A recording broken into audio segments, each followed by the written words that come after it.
are back here in the foyer of the House of Commons after question period. This session of Parliament, as you know, is rapidly winding down. We're not exactly sure how long we're going to be here, but while we are here, hardly a day goes by that Aboriginal or First Nation issues are not brought up in the House of Commons, and there are so many of them and many issues that are completely unresolved right now and cause, obviously, a great disruption in our society. Now, I've got a guest here today who's going to talk to us with a great deal of authority in this. Gary Merasty is Member of Parliament, Northern Saskatchewan. Your riding is? Right. Desnethé, Missinippi, Churchill River. It's easy for you to say. Yeah. Now, he was tribal chief for 6 years, one of the largest tribal councils in the country. Yeah. So you obviously know of what you speak. Now, outline for us, because we've got many people viewing here who maybe from urban areas, they're not familiar with First Nations issues. How is this government doing first on a report card and dealing with these long-standing issues? Well, first of all, I think we got to give some background. The AFN declared a state of emergency for Aboriginal languages in this country back in 1998. They called upon the government of the day to enter into discussions to invest, to protect these languages. These languages are the core of the identity of these Indigenous nations across this country. They're a national treasure. You know, these are original languages of this country. So they declared the state of emergency. The Liberal government of the day responded with a $172 million plan to consult with First Nations, a long-term plan. And so this was launched in, I think, 2002.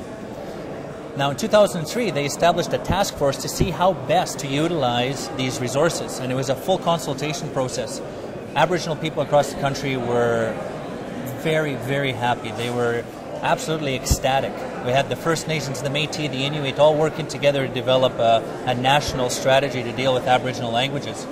And so there was talk of institution building to support the capacity for communities, for speakers, for those that have these languages to share with others, and new speakers, Aboriginal people who lost their languages already. So what we had was the emergence of a really strong institutional plan to revive and retain these languages. Now, unfortunately, in 2006, the Conservative government cut. No consultation, no discussion. We have no idea what the plans of this government are with these languages, and it is a shame. How many languages are there actively spoken now? And what is the danger now that we will rapidly lose these languages? Like I said, in my view, and I speak my own Aboriginal language. I speak Cree very fluently. I was born with it and raised in the language. It's the core of your identity. Like in my community, the Catholic and Anglican churches came in over 100 years ago and they displaced spirituality, spiritual practices of the people, but the language was retained. Today, because in the language is built in the spiritual aspects, it's easy to revive the spiritual practices of the past. So within the languages, you have the identity, the core of your identity built in. That's absolutely key. Now, it's absolutely important as well that we keep these, in my view. I think Canada should designate Aboriginal language as a collective, as an official language of this country. Perhaps not necessarily where you have to have Cree and French translation simultaneously, but elevate their status because they are, in my view, a national treasure, and that's how we should treat them. So what is the danger that we will lose these languages without government aid or support? I mean, are they self-sustaining, or naturally you're seeing sort of a dying out of many of these? We're seeing over 10 languages have disappeared completely. Aboriginal languages have disappeared completely over the last 100 years, and it's projected in the next 100 years that all of them could be gone. Really? There are currently over 50 languages being spoken over 11 broad language families, and they are divided into 5 categories. There are some that are already extinct, some that are near extinction, probably nothing or virtually nothing can be done to revive them. We have endangered, some prospects of keeping them alive, viable but small areas, and then viable large areas. So from those last 3 categories, we see a progression in ability to retain those languages. But we have to invest in these institutions, because the residential school system had a huge impact on language retention. So what we need to do now is invest and protect them. And I think if we lose them, it's a valuable piece of the Canadian identity. I think we hold ourselves out as Canadians as a tolerant society, as we take in all and we respect what's there. And I think for me, it'd be great to respect the Aboriginal languages and the Aboriginal people because it's part of who we are as being Canadians. So what is your hope now?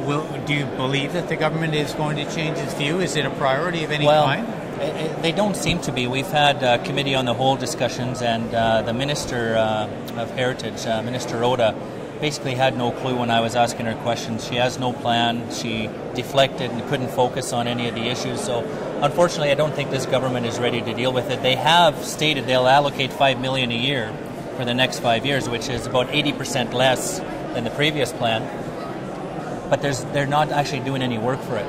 And if trends hold out the way they have so far in the year, they announce money in Aboriginal areas, but they put conditions on them that make it impossible to move, so you end up having no money flowing out, which is what happened with the funding they announced in the 2006 budget. All right, Gary, thank you. Do you speak Cree at home or in your family? Yeah. My kids and my wife are not as fluent as I am, but we're working on it. And when I go home to the reserve, like I did this past weekend for graduations, the school, the kids, they're born speaking Cree and they grow up, and I'm seeing some losses, and it's sad for me to see that. But yeah, and there's different levels of Cree. Like my Cree is pretty good. There's others who speak it, but they've twisted it a bit to a more slang type of language. And they've taken the high Cree or the higher, dialect away, and it's being watered down a bit to eventually being lost, and that's my fear. I see. Okay, well-founded indeed. Gary, thank you very much for bringing us up to date, and thank you for watching MPtv.